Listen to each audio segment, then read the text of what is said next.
Buenas noches, ¿qué tal? ¿Cómo están? Bienvenidos, amigos y amigas. Una semana más, un día más con todos ustedes. Es jueves, el año 2013 acaba de comenzar y también las rebajas. Lo han hecho, dicen algunos, según quien lo diga, de forma floja porque no se han incorporado todavía las grandes superficies comerciales, que han debido pensar que para qué vamos a hacer rebajas si en cualquier caso la gente va a comprar los Reyes de todas formas. Así que mejor dejarlas para después de Reyes y es lo que van a hacer. El pequeño comercio sí ha comenzado esa rebaja y parece que lo están notando, como nos va a explicar enseguida el representante del pequeño comercio asturiano. En fin, quienes han puesto en marcha hoy una curiosa iniciativa ligada a eso, al comercio y a las rebajas, son los trabajadores públicos que van a recorrer, que esta misma tarde han recorrido varias tiendas de Oviedo con un lema muy curioso. Ellos se presentan en la tienda y en lugar de comprar dicen: solo vengo a mirar, no me alcanza para comprar. E incluso a los trabajadores públicos se han unido desempleados que en este caso dicen otra frase y es: estoy en paro, solo vengo a mirar y a estar calentito.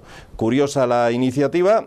Por cierto, hablando de desempleados, el paro ha bajado en el último mes de diciembre, a pesar de lo cual en general en el volumen global del 2012 subió.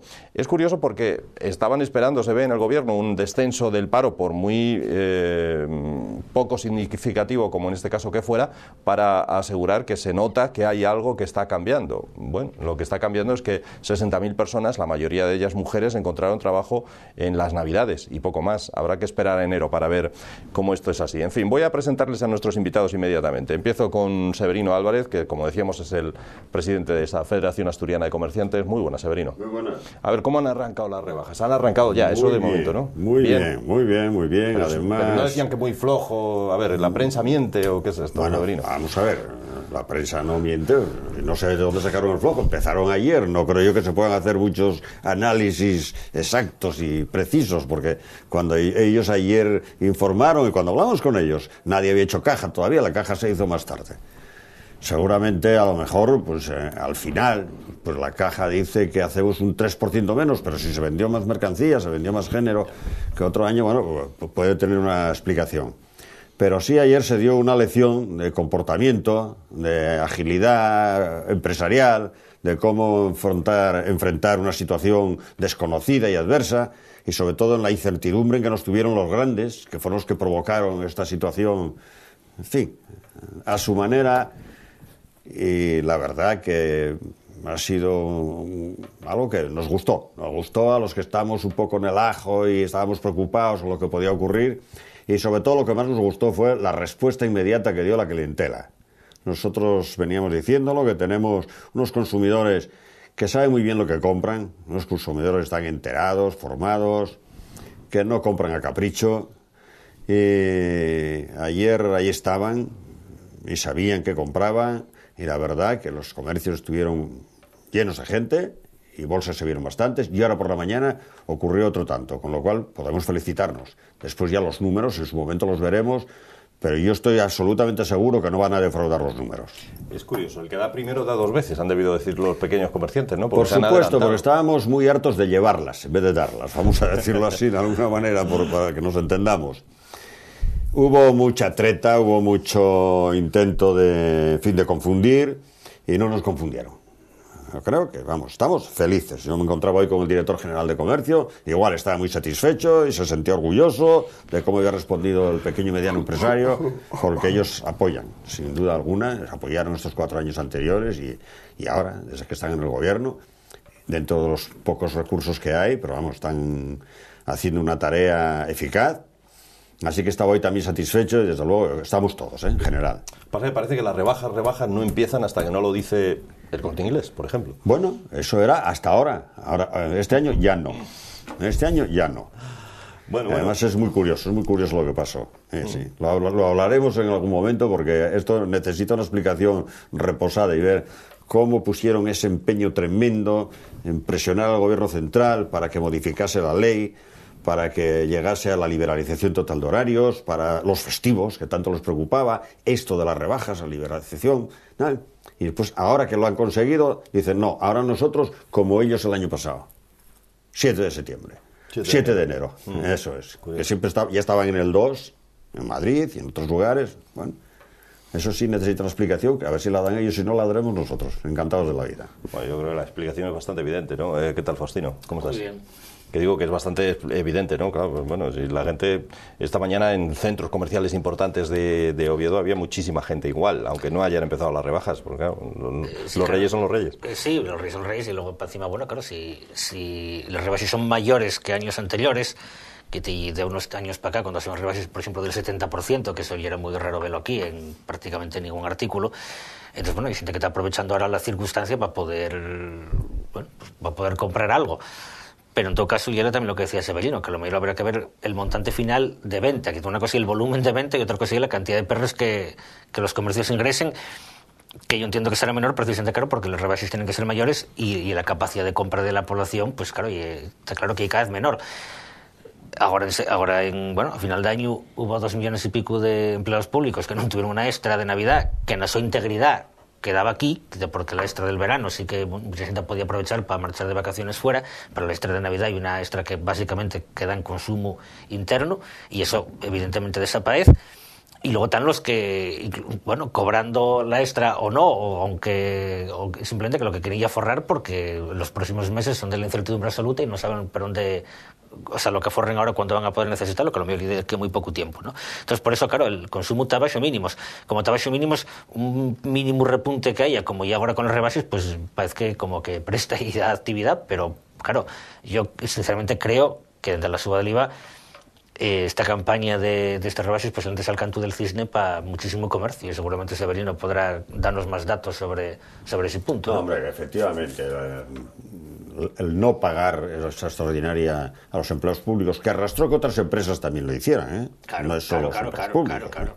Eso fue retirar de la circulación un montón de dinero que iba a terminar en las cajas de los comerciantes y en las cajas de los hosteleros, sin duda de ninguna clase, preferentemente. Claro. ¿Esto qué significa? Bueno, pues más paro, en una palabra. Paradójicamente, parece ser que ha crecido la contratación este mes, a pesar de...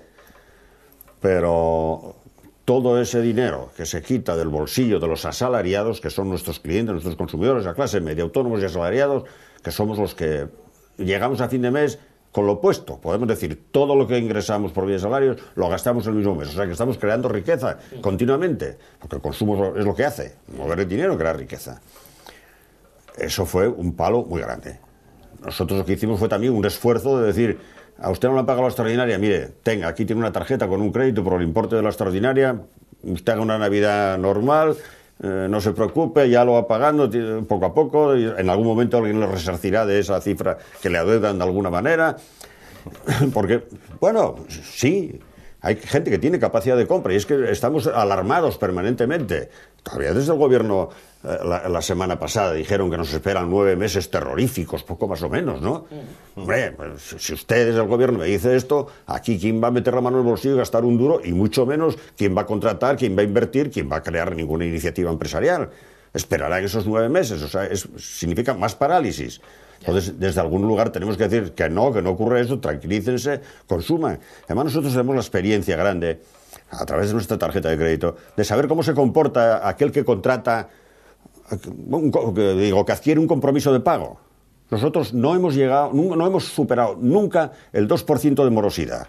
Luego es señal de que el consumidor sabe lo que compra, sabe a qué se compromete y cumple y paga.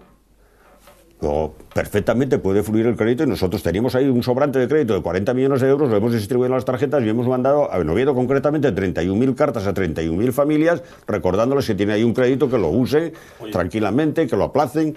Faustino, y esta idea de trabajadores públicos que han estado recorriendo esta tarde las tiendas de Oviedo y decían, como forma de protesta y de ver a los comerciantes que también les afecta a ellos esto de los recortes, solo vengo a mirar, no me alcanza para comprar, e incluso un grupo de parados que iba con ellos y decían lo que explicábamos antes, estoy en paro, solo vengo a mirar y a estar calentito.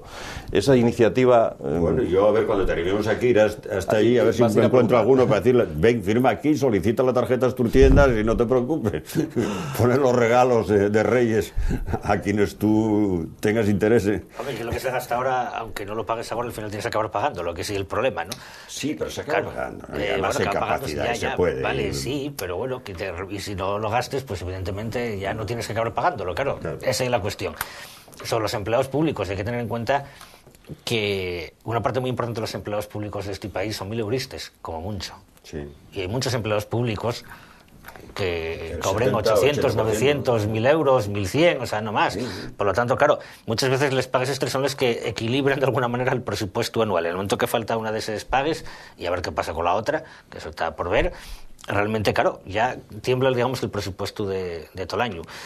Esta iniciativa, al fin y al cabo, es una forma de visibilizar simplemente la situación en la que se topen, pues eso, 2 millones y pico de personas, y luego comentabas tú, que también en la empresa privada, aprovechando, oye, que ya que ellos lo quitan a los empleados públicos, vamos a quitarlo también aquí, que la cosa está muy mal, ¿no? Y eso tiene que visibilizarse de alguna manera. No basta solo con poner cada vez 3.700 millones de euros, ¿no? Claro, y al final, sí, ya. Fíjate. ¿Y cuánto llevamos enterrados en banques? Sí, el problema, claro. Bueno, no, ya. Pues son claro, entonces sí es el problema. Entonces, al final, claro, y es necesario que se vea, no basta solo con quedar con el bofetón en la cara y decir, bueno, nada, quítame la extra y no compro, ¿no? Bueno, aparte de no comprar, lo que habrá que explicar por qué no compres, y que, coño, porque nos están sangrando. Y esa es la cuestión. Hay otras cuestiones de este día. Hemos asistido esta mañana a un espectáculo más de esos bastante lamentables que dan en muchas ocasiones los políticos. Foro y PP se pelean en la Junta. Ha habido además palabras altisonantes. Por ejemplo, Cristina Coto ha dicho de Mercedes Fernández que se ha pasado de lista. Foro y PP, se pelean por la paternidad de quien es el padre, quien es el responsable de esa idea de reducir a 35 diputados la Junta General, que ahora tiene 45. Hay dos cuestiones que plantear a nuestros contertulios. Una, esa situación de nuevo bastante lamentable entre Foro y PP, y dos, esa idea de reducir de 45 a 35. Severino, a ver, ¿qué te parece? Que sí, presiento que además ahí no vais a estar muy de acuerdo. Porque fueron no solo compañeros de partido, fueron amigos. Yo los he visto cogidos del brazo, y todos los hemos visto. Y entonces, efectivamente, cuando los ves enfrentados y diciendo esas cosas, dices tú, pero bueno, ¿cómo es posible? Porque eso es lamentable, que lleguen a suceder esas cosas. Y después que siempre pillan a alguien por el medio, ¿no? Siempre. O nos pillan algunos por el medio. Podían rivalizar en política, además, por mucho que cambies de pensamiento político, hombre, algo tendrás, te quedará de lo de atrás, o, en fin, para poder entender a los que quedaron. Pero estas peleas no conducen a nada. Al final, después acabarán amigándose otro día, a lo mejor, no sé. Bueno, eso sí que es más complicado. El ejemplo, ya, pero es poco edificante de todas las maneras. Y desde luego, rendimiento útil para la ciudadanía, para la región, para la economía, para el empleo, cero, o peor, o menos no sé cuánto. Pues a lo mejor por eso debería ser menos, ¿no? En lugar de 45, ¿o qué? Bueno, ¿podría ser esa una razón? ¿O? No tiene mucha importancia, 10. Además, tampoco esta autonomía tiene un excesivo número, ¿no? Comparado con otras. Ahora, como imagen de que se quiere hacer recortes, de que efectivamente se reestructura toda la función política, pues puede servir. Yo no le veo importancia mayor, y mucho menos para pelearse por culpa de eso. Hombre, yo creo que el hecho de que se peguen por ver qué se ocurre esta ocurrencia, la verdad, yo creo que tendrían cosas más interesantes por las que se pegar. Porque realmente ya es una ocurrencia, y el querer pasarse de listo. Entonces, como la moda ahora y eso que llaman austeridad, que en realidad no hay austeridad, y yo creo que hay más bien otra cosa, pues bueno, pues aquí vamos a hacerlo también. Pero claro, resulta que Asturias tiene el Parlamento posiblemente el más austero de todo el Estado, quitando el de Castilla-La Mancha, que por encima ahora no solo ellos quiten el sueldo, sino que por encima que designan en la mitad. Y dicen que yo por aforrar, y es mentira, en realidad yo para garantizar una mayoría absoluta del PP. En el caso de Asturias, un Parlamento de 45 diputados, como el que tenemos ahora, y el Parlamento más pequeño en proporción a la población que tenemos, repito, quitando el caso de Castilla-La Mancha, y no hay más que ver lo que ponen los estatutos de las demás comunidades autónomas y la población que tienen. Comunidades como Aragón o Extremadura, con la misma población que Asturias, tienen 65 y 67 diputados. El caso de Navarra, pues la mitad de población tiene 50 diputados. Entonces, por lo tanto, y ahí, mira, curiosamente no recorten. Y por cierto, en todos ellos gobierna el PP. Habría que añadir, ¿no? Entonces, bueno, aquí yo creo que hay más bien una ocurrencia, entre otras cosas, para garantizar que haya menos pluralidad en el Parlamento, que de eso se trata en última instancia, y que sea más fácil, bueno, pues garantizar un modelo bipartidista, o si acaso tripartidista, si no hundiera, como quien dice, para tal, ¿no? Si al final se dividía un poco el PP entre el PP y Foro. Si realmente quieren recortar, que recorten asesores. Porque de eso no se dice. ¿Cuántos asesores hay en la Junta General del Principado? Una brutalidad, más de un 100. Bueno, pues recorten eso. ¿Más más de un 100. Entonces, que los diputados son todos analfabetos, que necesiten asesores absolutamente para todo. Porque, bueno, claro, habría que ver también esos asesores, qué tipo de preparación tienen para ejercer de tales asesores, porque en realidad son cargos de confianza, de eso se trata. Y sí el problema, y eso sí que genera mucho gasto. Tampoco hay que el Parlamento asturiano sea especialmente gastizo, vuelvo a decirlo, en comparación con otros, pero que si de lo que se trata es de dar ejemplo de austeridad en la clase política, vale, pues entonces empecemos por ahí. O empecemos, por ejemplo, por el propio presidente del Principado, que acaba de subirse el sueldo, o por lo menos eso tiene previsto en nuestros presupuestos para este año, un 8,5%, de 64.000 a 69.000 euros. Y los consejeros, unos 4.000 euros, un 6,5%. Eso es que hay austeridad, ¿no? La elevación del sueldo a los empleados públicos, vale, que se fue el gobierno central, pero bueno, el gobierno asturiano, que ya el PSOE también aplicó recortes, y sino que ellos lo digan a los de la sanidad, ¿no? Pero al mismo tiempo, claro, el señor presidente sube un sueldo que por lo demás, vale, sí, siempre podemos decir, no oye el de Angela Merkel, efectivamente no lo oye, pero bueno, él tampoco oye Angela Merkel, que tampoco el presidente de la República Federal de Alemania, ¿no? O el canciller. Entonces, bueno, un sueldo de 69.000 euros, bueno, con que lo dejaron los 64.000 que estaba, tampoco era precisamente mal sueldo, ¿no? Entonces, por decir, cuestión de, si queremos dar austeridad, o de una imagen de austeridad, entonces empecemos para arriba. Y sobre todo no lo hagamos quitando representatividad política, porque en última instancia el reducir el número de diputados lo que vale y es precisamente para que cada vez haya más votos menos representados en la Junta General. Y eso al final genera una crisis de legitimidad del sistema. Ya la hay bastante, digamos, como para encima hacer este tipo de leyes con la excusa de la austeridad, que en última instancia lo que sirven es para eso, para fomentar el bipartidismo. Pero si cada partido tiene un porcentaje de esa tarta, de esos 45 diputados, el porcentaje puede ser el mismo. O sea, ¿por qué reduce representatividad? Pero es más fácil llegar a la mayoría absoluta sin tener la mayoría real de votos. Sobre todo si se mantuviera el sistema de las 3 circunscripciones con 35 diputados, ya no puedo imaginar cómo sería realmente, y porque ya les sales están sobre representadas, pero en última instancia eso tampoco sirva para que les sales realmente de representación al Parlamento asturiano, porque los diputados ponen los adeus, los del centro pueden ponerlos por el oriente y viceversa, con lo cual realmente el argumento que se usa para eso no es válido. El tanto por ciento que se pide, bueno, y el 3%, con lo cual seguiré dando esa barrera para acceder a la representación, y en todo caso, cuantos menos diputados haya, más fácil que la gente intente concentrar el voto en las grandes opciones. Con lo cual no hay tanto un voto querido como un voto forzado, digamos, por idea de, bueno, voy a votar a estos que no me gusten tanto para ver si con eso consigo echar a los otros, porque en última instancia en este país lo que se da mucho no es votar a uno para que porque te preste, sino votar a uno para echar al otro que te presta mucho menos, sí, ¿no? No cabe duda que ese es uno de los objetivos, evitar que entren nuevas fuerzas, participen, claro. Porque tú creas un partido, en la primera no saques nada, bueno, la segunda logras un diputado y ya te animas, ya está.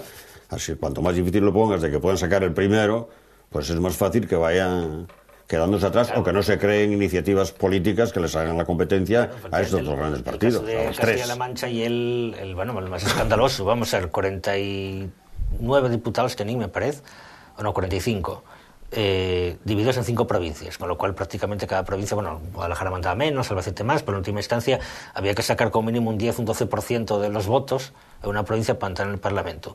Si lo dicen en 25, o sea, como un concello de más de 50.000 habitantes, bueno, aparte que sería para garantizar que exclusivamente el PSOE y el PP pudieran tener diputados, y luego incluso por el reparto, como sería casi siempre un número impar de diputados, sería que el que ganaran todas las provincias, aunque fuera por un voto, garantizaría una mayoría parlamentaria mucho más amplia. Entonces, por lo menos, con partidos con un 40% pueden tener un 60% de los escaños. Es un sistema electoral a la turca, digamos.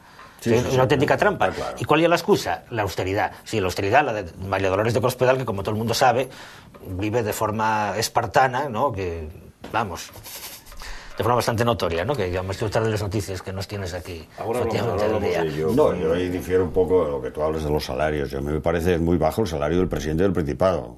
Lo ganaría en cualquier profesión, seguro. Un hombre como él, ingeniero y tal.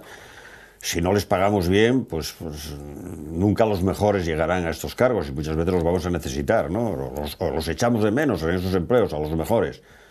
Mal pagados y encima teniendo que aguantar todos los días, todos los improperios, que los periodistas estén metiéndose en su vida, en la de su señora, en no sé qué. Claro, así es muy difícil que lleguen los número uno. Pero tú crees que a la política. A la política están ahora mismo los mejores. Los mejores. ¿Tú crees que y eso? Y, Bueno, y que hombre, si no oye el caso, y ya por una cuestión de sueldos.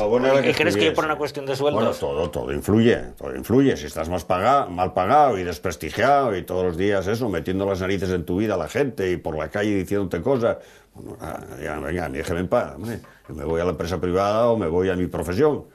Hombre, ten en cuenta cómo están las cosas para muchos, y bueno, tenemos ejemplos esgalla de gente que no tiene que llegó a la política no precisamente como resultado de una trayectoria personal, ya fuera como profesional o académica o sindical o asociativa. Eso no impide el que se les pague adecuadamente. Vale, sí, pero bueno, ¿y tú crees que un 69.000 euros en tiempo de austeridad, que hay un sueldo pequeñín? Bueno, yo no digo que sea pequeñín, a mí se me hace poco para un presidente del gobierno del Principado de Asturias, la verdad. Bueno, no hay más explicación que esa. Ya, pero vuelvo a decirle, predicar, una cosa es predicar y otra dar trigo, ¿no? Siempre se dice. Además, no va a ir a llevarlo a Suiza, como van otros. Eso es lo que hay que impedir, que consigan el dinero por otra vía y lo tengan que llevar a Suiza para que no se lo vean aquí. En última instancia, con el caso Renedo, famoso, de la Consellería de Educación, o el caso Río Pedre, que al final, como siempre, el de Baixo y el que más tal. ¿Pasó porque sus funcionarios cobraban poco o pasó porque eran corrompibles? Es que es en última instancia lo que nos tenemos que plantear. ¿Realmente que tenemos sueldos que no ellos deben para llegar a fin de mes? No, evidentemente no. Otra cosa es que podéis sueldos más altos. Bueno, vale, seguramente sí. Pero hombre, vamos a ver, cuando hay corrupción en política no es porque el prueba alcalde gane poco. Eso no es justificación para que no se le pague adecuadamente al presidente de gobierno de una autonomía, ¿no? El que un día un consejero pues se haya dejado corromper. Pues por eso te estoy diciendo. Es decir, que en última instancia, que el que un consejero se corrompiera o no, no es una cuestión de sueldo. Es cuestión de que hay gente que hay corrompido y gente que no lo oye. A eso me refiero. Sí. Y bueno, Berlusconi tenía perres de sobra y siguió amasando de formas bastante ilícitas, como todos los tribunales consiguen demostrar después de que prescribiera el delito, ¿no? Por lo tanto, en última instancia, vuelvo a decir, no hay cuestión de sueldo, y es cuestión de otra cosa. Los políticos italianos, por cierto, son los mejor pagados de la Unión Europea y también están los más corruptos. Que deben de hacer los partidos políticos, impedir que lleguen los Berlusconi, no impedir que lleguen otros partidos a la política. Exactamente. Yo siempre entendí que un partido político, su primera obligación era controlar a sus integrantes, efectivamente. Eso es lo primero. La honradez y la decencia tiene que ser el partido, la garantía de honradez y decencia tiene que ser el partido. Es donde tiene que empezar el primer filtro. Que fue lo que pasó aquí, falló aquí en el PSOE, sin duda alguna, estos años atrás. Y no solo en el PSOE. Sí, yo creo que es lo primero que debieron tener estos partidos. Pero falló en el PSOE, pero creo que falló todo en el arco político. Vamos a ver, que tenemos en el arco político entero, en todo el arco parlamentario, dirigentes políticos que su trayectoria personal fuera de la política es absolutamente desconocida. Y gente que vive de la política desde que tienen 20 años. Y repito, hay para todos, ¿eh? Hay en todo el arco político. Y en todas las formaciones. Sí, en todas las formaciones parlamentarias. Yo también entiendo eso, que hay alguien que en toda su vida vivió de la política, pero honradamente. Eso es que no se metió en negocios paralelos gracias a la política. Pero es que la política no hay una profesión. No puede ser una profesión. Ya lo sé, sé que no es una profesión, pero que digo que entiendo como tal, pues claro, pasa lo que pasa, que el que tiene 40 años y lleva desde los 20 liberado por el partido, dirá, madre, primero, tragará lo que echen, porque ya como no me pongan la lista electoral, la vida muy soponcio. Claro. A ver qué hago yo. Ya, efectivamente, a ver qué hago yo, que me contrataste a estas alturas, ¿no? Y en todo caso, la valía personal no está demostrada de ninguna manera, más para allá de que sepa moverse en los pasillos, digamos, del poder. Eso ya es terrible. Aquí lo que se dio fue la selección negativa. En política, repito, ahí hay para todos los partidos, por lo menos por todos los partidos parlamentarios, quiero decir, que son los que tuvieron ocasión de demostrarlo, ¿no? Y eso para mí es terrorífico. Y una de las causas, entiendo yo, de la deslegitimación, no ya solo del sistema político, sino de la política como tal, que de allí, bueno, pues lo que nos afecta al común de los ciudadanos, ¿no? Y eso es lo gordo, lo grave. No, sin duda alguna. Eso estoy de acuerdo contigo, sí. Bueno, y lo de Cospedal indigna un poco, lo del sueldo. Dice que el año pasado tuvo unos ingresos de 205.000 euros. Pagó por ello solo 3.000 euros de IRPF. ¿Que nos dé el teléfono del asesor fiscal? Sí, no, digo todo yo, porque esto no sé, bueno, yo creo que esta noticia habría que verla con más detalle, realmente para saber en qué condiciones se dio esto, ¿no? Porque, bueno, los ingresos brutos, bueno, son tanto como presidenta vamos, el sueldo público que tendría serían 2, digamos. Ellos tienen retención como un trabajador cualquiera. Por eso, a eso me refiero, que por eso no entiendo cómo... Un porcentaje. Por eso digo que no... Y como proporcional, que por eso habría que ver cómo se... Bueno, no sé, habría que conocer con más detalle esta noticia. Ella tiene un sueldo como secretaria general del PP, que si paguélo el PP. Bueno, paguélo el PP con perres que también vienen de todos nosotros, porque el PP también se financian. Todo eso será... Que sí, que no es otro sueldo, nada. El monumento en A. Sí, los 205.000 euros son lo que está reconocido. Luego está lo que más al marido, que eso ya sería otra cuestión. Más luego lo del marido, exacto, sí. Pero bueno, está el sueldo del PP, el sueldo como senadora, estaría el sueldo como senadora dice que renunciara, el sueldo de presidente de Castilla-La Mancha es que es muy bajo, y luego también dice que tiene 3.000 euros de trienios que recibe como pagada del Estado. Y eso es una cosa que, bueno, supongo que sale legal, pero me parece increíble. Una persona que no está ejerciendo, que como lo he puesto como funcionaria, ¿no?, como abogada del Estado, que reciba una parte, aunque sea mínima, del sueldo, cuando no está trabajando de ello. Pues eso tampoco es algo que para mí absolutamente inexplicable. En excedencia, no sé si tiene un porcentaje que percibe. Lo que se decía que eran 3.000 euros de trienios. Comisión de trienios. Algo de trienios, pero que no sé por qué se cobren los trienios si estás en excedencia. Bueno, pues en excedencia estás, que se te vayan acumulando, y cuando llama te la atención que tenga varios sueldos. Efectivamente. Aunque uno sea de presidenta del Castilla-La Mancha, el otro de secretaria general del en última PP, instancia la cuestión es cuántos sueldos son públicos. Entonces, claro, los sueldos públicos tienen 2. Es ejercer 3 profesiones que tenían que tener una dedicación, la que sea. De 1 hora, de 1 hora y media, de 2 horas, ¿de dónde saca el tiempo? Efectivamente, claro, porque sí. Ya en Castilla, Aparte lo que hay el palacio de Fonsaldaña, famoso de Toledo, creo que está como 2 días a la semana, y la mayor parte del tiempo, claro, está dedicándose a lo que lleve, bueno, el aborde, claro, ser secretario general del PP, es, bueno, mucha xera, claro, y una cosa que se faga en tiempo libre. Entonces realmente dices tú, bueno, pues sí, y como senadora también, dices tú, bueno, pues... Bueno, mira, entonces sabemos que el Senado no hay que valga para gran cosa. Después de Toledo a Madrid hay que ir en coche y lleva un tiempo, ¿eh? No se va en 10 minutos. O los días de esta señora tienen 50 horas como mínimo, o si no, es inexplicable que faga todas esas funciones también como por merecer todos esos sueldos a la vez. Y esa es la cuestión. Respecto a lo de los 3.000 euros de IRPF, efectivamente, yo creo que aquí lo que nos faltan son datos, porque si no realmente resulta increíble. Porque, vamos, pago yo mucho más de IRPF y puedo asegurar que no gano 205.000 euros al año. Además, me imagino que estará de máxima responsabilidad en los 3 cargos, con lo cual, aunque no sea más que firmar papeles y leerlos.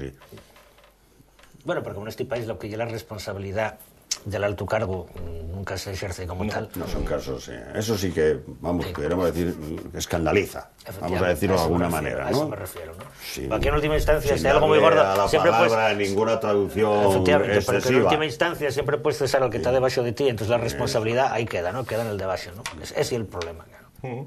Bueno, señores, que nos vamos a ir a hacer una mínima pausa, muy pequeña. Volvemos enseguida con otros asuntos de este día analizados por nuestros contertulios.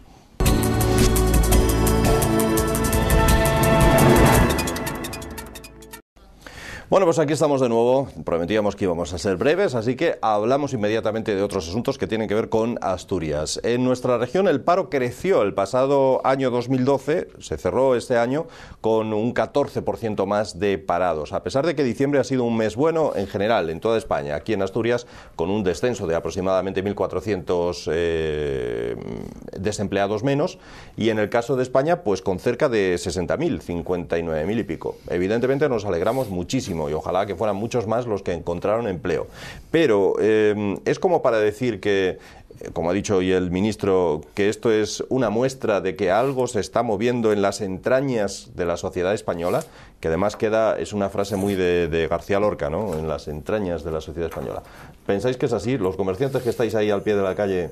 Nosotros lo que podemos es decirle, porque yo en una reunión máximo nivel de la Confederación Española de Comercio con el gobierno lo hice notar, se lo dije, y nuestro presidente también a iniciativa mía les hizo esa sugerencia, que esto ocurre a pesar del señor Montoro y a pesar del gobierno de Madrid. Nosotros venimos diciéndoles que poco que animen la reactivación y reactiven el consumo. Y poco que tranquilicen la situación para que los que tienen capacidad de compra, de gastar dinero, porque hay gente, hay un porcentaje alto que está en buena situación económica, mejor que antes, inmediatamente se crearía empleo, porque tanto la hostelería como el comercio estamos bajo mínimos. Son dos sectores de pequeña y mediana empresa a los que en la crisis no les dejaron más instrumento para combatir la crisis que la reducción de plantilla. Y la reducción ha sido bestial. Así, hay que decirnos estas palabras. Y está bajo mínimos. Poco que se reactive el consumo, se creaba empleo. Mira, ahí está. Había que decir, vean el señor Montoro cómo teníamos razón cuando se lo decíamos, pero son ustedes unos cabezones que no lo entienden. A ver si ahora lo entienden. Es increíble, 60.000 puestos de trabajo ha creado el comercio, la hostelería, sin nada más que con inconvenientes puestos enfrente. Con lo del IVA, con lo de la subida de todo tipo de impuestos, de la fiscalidad más espantosa de las autonomías, de los ayuntamientos, con los precios más altos de la energía eléctrica, de la comunicación, en fin, de todo esto. Así todo, poco que se animó en estas fechas, mire, 60.000 empleos. Que la mayoría y esto se podría crear mes a mes, y yo se lo dije, en un semestre se crearían 600 o 700.000 puestos de trabajo, si se activa el consumo. A ver. Que la mayoría de esos nuevos puestos son mujeres, curiosamente, con lo cual, evidentemente, ha ido a parar, como bien dice Severino, pues eso, al sector servicios, a comercio, a hostelería. Los datos que esta mañana eran de 59.000, el conjunto del Estado, que eran 51.000 mujeres y 8.000 varones. Y claro, sí, fundamentalmente dependientes de comercio, pero claro, son... Y eso es lo significativo, claro, que en principio serán campañas, pues a lo mayor para el mes de Aviento y para el mes de Xinero, que en cuanto acabe el tiempo de rebases, la gran mayoría de esos empleos destruiránse, ¿no? Porque claro, el dato en última instancia, claro, ya lo de siempre, ya lo dice el dicho este británico, ¿no? Existen les mentiras, les grandes mentiras y les estadístiques. O sea, vale, en Aviento bajó el paro de 50.000 personas, está muy bien, pero claro, son sí... no es significativo, esto es como cuando Zapatero veía brotos verdes por todos los sitios y al final nada, no llega nada de otros xoves. El dato final es que a lo largo del 2012 el paro aumentó en España un 9,5% y claro, en Asturias un 14%, claro, que hay bastante más. Cuando en Asturias, cuando la crisis de los años 80 y la crisis de los años 90, la tasa de paro en Asturias siempre estaba por debajo de la media española. Incluso cuando se empezó a destruir empleo aquí en Asturias con la crisis de 2008, también aquí destruyóse menos empleo, básicamente, claro, porque lo que se esgonciaba, digamos, directamente era la construcción, y aquí, claro, no había ese boom que había en Murcia o que podía haber en la Comunidad Valenciana. Pero claro, ya estamos en una fase de agravamiento total de la crisis que ya se está destruyendo en sectores, claro, fundamentalmente yo creo que es el sector servicios. Y eso es lo que lleva a que el paro aumente todavía más, que aumentó mucho en todo el Estado y que aumente todavía más en Asturias. Entonces, porque hay un dato concreto de un mes, en sí mismo no es significativo, que realmente esto tendremos que verlo con una proyección de mínimo un trimestre o más bien 6 meses para darnos cuenta de lo que va a haber. Pero efectivamente, lo que decía Severino al principio, cuando el propio gobierno está metiendo miedo a la gente, diciendo que nos espera un año terrible, que bueno, que es verdad que nos espera, pero simplemente para decirnos que para la semana del año que viene ya las cosas van a empezar a ir bien. Eso mismo ya lo decían el año pasado, por cierto, cuando se aprobó la reforma laboral, cuando decían que que la reforma laboral a corto plazo que quitaba empleo, pero que en el último trimestre de 2012, que ya pasó, que íbamos a ver un repunte del empleo precioso. Claro, y ahora agárrense al dato de Aviento. Bueno, pues ya veremos en marzo cuáles son los datos del desempleo. Pero ahora mismo, esto no es relevante, como decir, pero es revelador. Es revelador. Crear industria, inventarse no sé qué ahora no va a ser tan rápido ni tan fácil. Pero por la vía del consumo aquí está. Si esto se mantuviera, al segundo mes ya empieza a reactivarse empleo en la industria, en los que fabrican los productos que vendemos. Y en el transporte. Y al tercer mes más. Esto es una cadena que no para. Un mes solo no pasa nada. En el sector servicios de hostelería y comercio contratamos, terminó, ni se compra más mercancía ni nada porque ha vuelto a parar. Claro. A lo mejor esos trabajadores vuelven a ir al paro, a lo mejor, pero aunque quedasen. Pero si se hace una continuidad, ahí está la creación de empleo, el inicio de la creación de empleo. Y eso después arrastra otras cosas y otras necesidades.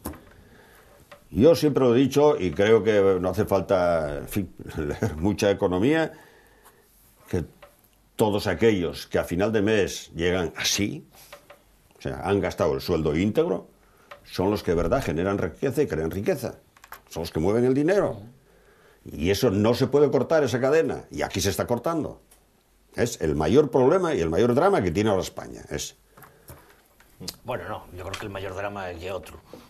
El mayor drama es que estamos intervenidos, el mayor drama es que tuvimos que comernos una deuda que no es nuestra, que es la deuda de los bancos, que la tenemos que tiene que pagar. Ya, pero que eso como no va a pasar y la estamos pagando nosotros, por eso estamos en la situación que estamos. Ese es el gran drama del cual se deriven todos los demás. Ese drama que tú mencionas, que ya es real, y una derivación del drama fundamental, que es que tenemos que comernos una deuda que no es nuestra, porque nos están obligando a hacerlo. Y bueno, y nosotros que nos dejamos, claro. Inyectamos en la banca un porrón de millones, ¿no? Efectivamente. ¿Pero dónde está? ¿Qué hacen? ¿Los incineran o cómo es? Pues es que sí, no es algo que no veo que nadie lo explique. Sí, efectivamente. Caray, es curioso y nadie nos lo explica. Así para verlo en cuarto milenio. 38.000 millones para Bankia. Sí. ¿Y qué hizo con ellos? ¿Dónde están? Es verdad. Que nos lo digan. Miren, los mandaron a Canadá, que debían allí no sé qué o a no sé dónde. No nos lo dicen. ¿Dónde está? Los meten en la caja fuerte y los esconden. El famoso banco malo. ¿Dónde van a ser los perros del banco malo? Pues sí, claro, de nosotros. Y después, hombre, claro. Yo me imagino que no sería solo el chinito ese el que sacaba el dinero de España, ¿no? Claro. No, bueno, eso es lo que vale en última instancia, y para que, como siempre, miramos pues para el de fuera, ¿no? Igual que cogen al chinito, a ver si encuentran a los otros. Ahora resulta que no se descuiden 4 días, ¿eh? Ahora resulta que los evasores fiscales de este muy país triste, son los chinos. 4 días detenido más de la cuenta fue un dolor. Y mira lo que nos costó, ¿eh? Ese error.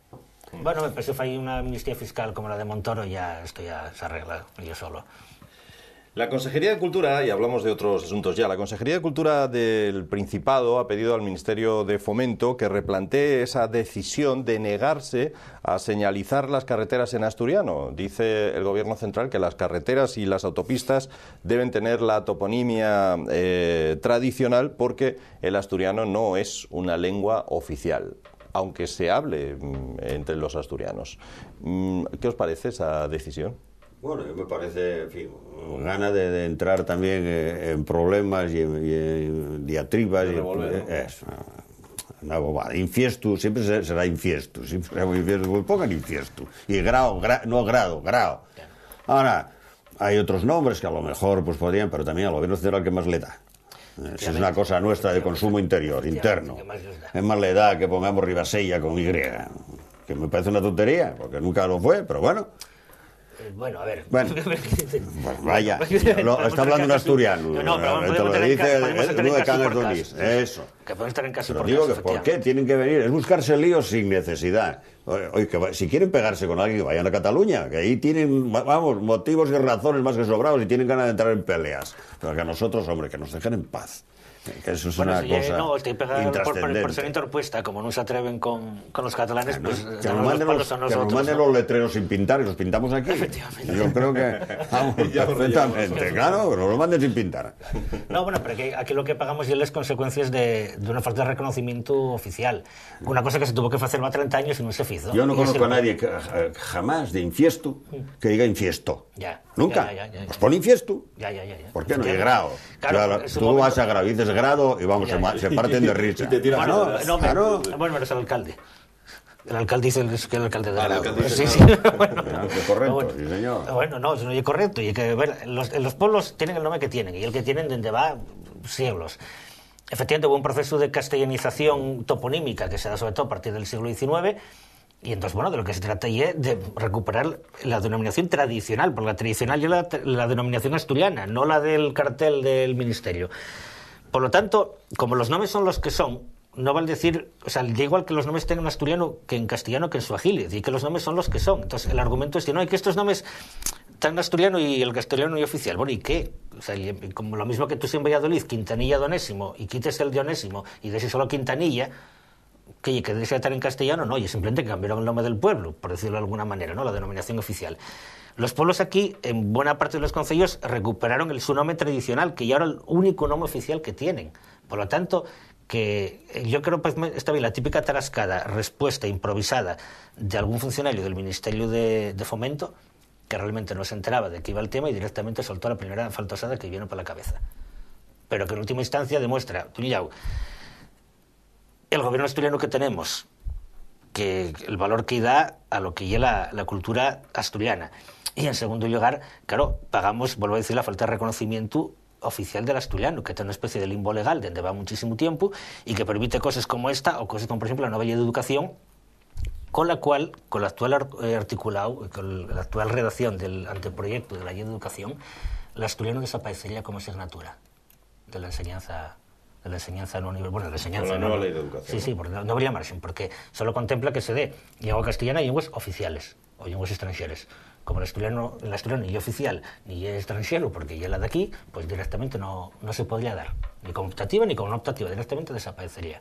¿Por qué? Porque no tenemos oficialidad. Y ese es un problema que se tuvo que resolver hace muchísimo tiempo, que se pudo resolver en el primer estatuto, que se pudo resolver en la reforma del 98, que hay que reconocer que Cascos hizo un amago allá por el año 98, pero amagó, pero tampoco dio, y los demás directamente dejáronlo pasar, y que la última reforma directamente ya no se llegó a dar porque no se pusieron de acuerdo, ni ese tema ni ningún otro. Con lo cual, estamos en una situación absolutamente dramática en la que, con la excusa de los recortes, pues vamos a tener que acabar pagando cosas como estas, que hasta los nombres oficiales de los pueblos ni siquiera se pongan como tal porque algún pánfilo del Ministerio de Fomento no ha ido por la gana. Y a mí eso parece terrible.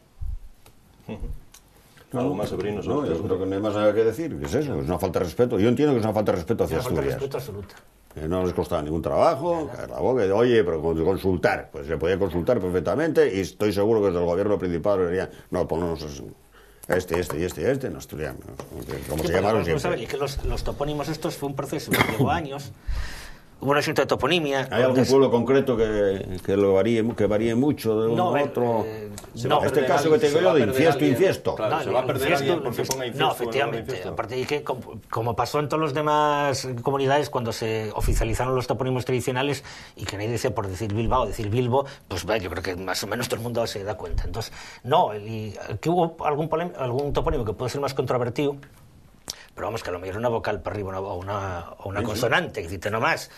Y por lo tanto, digamos, un proceso, repito, muy serio, que llevó mucho tiempo, que implicó consulta a mucha gente, que hubo miles de encuestas a ciudadanos y vecinos para que dijeran cuál era el nombre tradicional del pueblo, de toda la vida, el que ellos sintieran.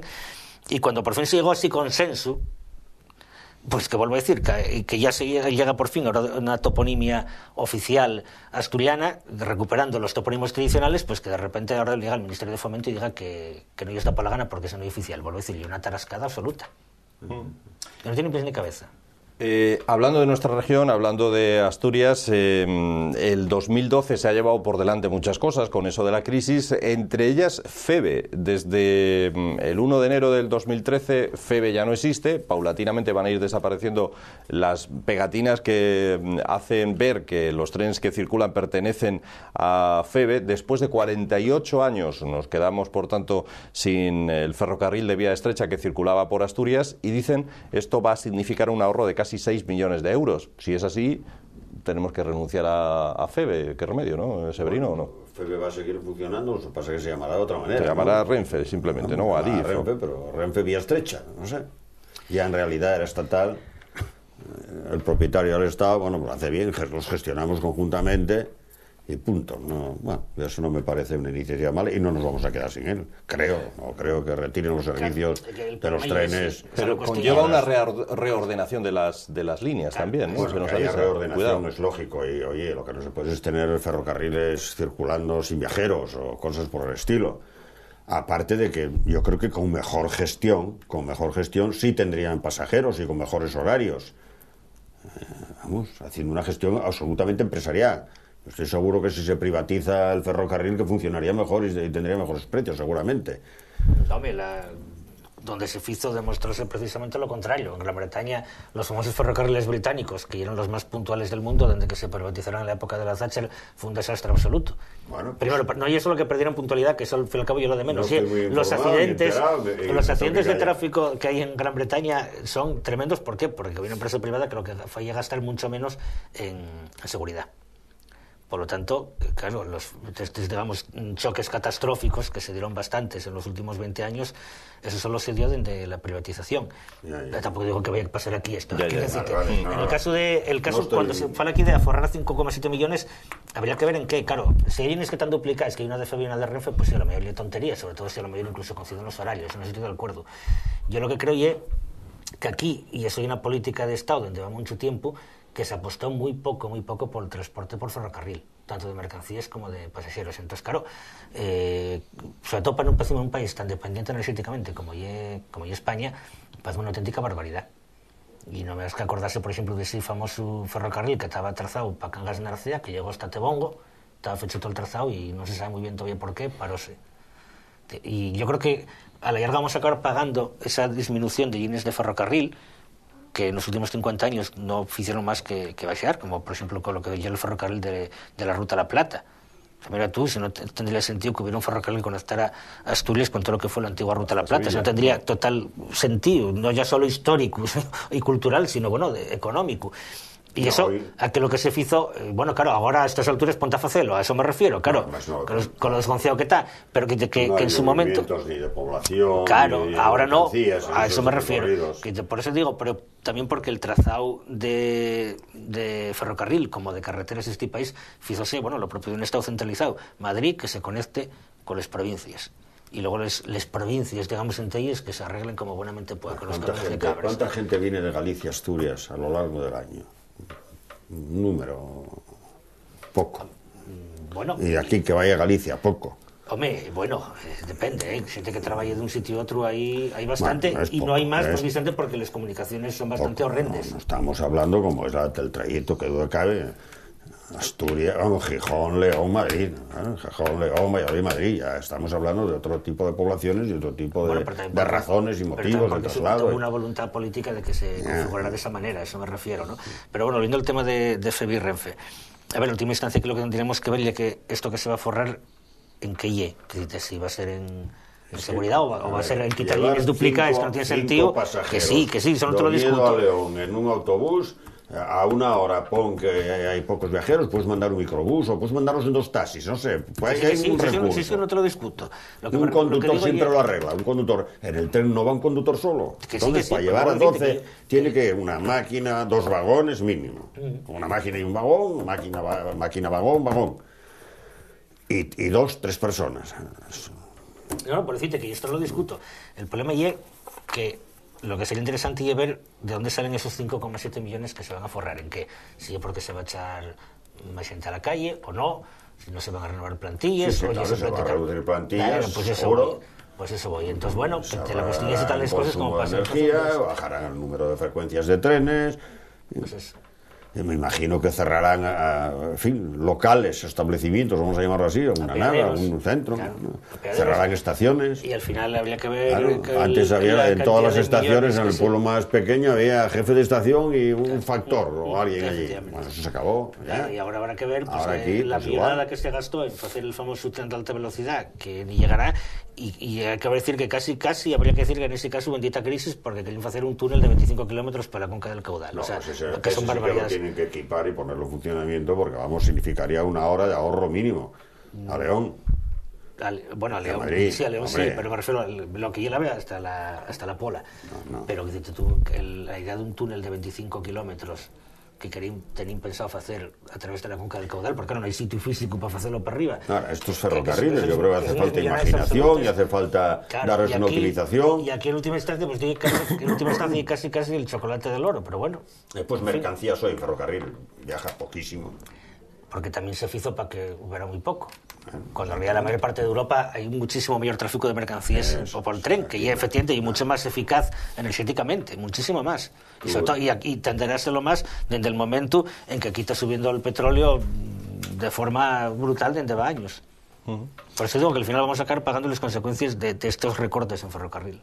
Y a mí me sorprende andar en automóvil por la provincia de León todo el verano, que estoy por allí, y ver pasar un tren es rarísimo. En la línea esta de Gijón-Madrid, ver pasar un tren es rarísimo. Esos 4 que salen de Gijón y casi para de contar, poco más. Y no ves un mercancías nunca. Lo normal era que estuviesen unas mercancías continuamente para traer para adelante, ¿no? Claro. no es pasar toda esa zona de Palanquinos, todo eso por ahí. Nada. Esto, claro, esta infraestructura inmensa, un territorio, ¿por cuántos miles de hectáreas ocupa el ferrocarril? España. Para tan poco servicio, tiene que salir caro. Señores, que llegamos al final de nuestro debate de hoy, nos quedamos ya sin tiempo, así que despedimos a nuestros invitados, a Faustino, muchas gracias por estar con nosotros una vez más, y a Severino, y que vayan muy bien las rebajas, ¿eh? Que vaya, bien, a ver si es verdad. Hombre, sería una alegría tremenda. Vale, que lo celebraremos.